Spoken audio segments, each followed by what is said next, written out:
5 gabay para sa masayang buhay. The first one is free your heart from hatred. Magpatawad ka, huwag ka magtatanim ng sakit ng loob. The second is free your mind from worries. Marami tayong mga takot sa buhay, hindi naman lahat yan magkakatotoo. Third is to free ourselves from greed and selfishness. Matuto tayong makontento sa buhay, matuto tayong magbigay. Dahil mas nakaka-bless ang taong mapagbigay. Fourth is, you must free yourself from other people's expectations.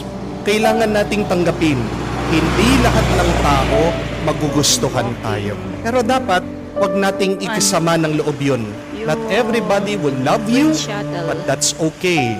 Accept that, be happy. And number 5, we must free ourselves from sin.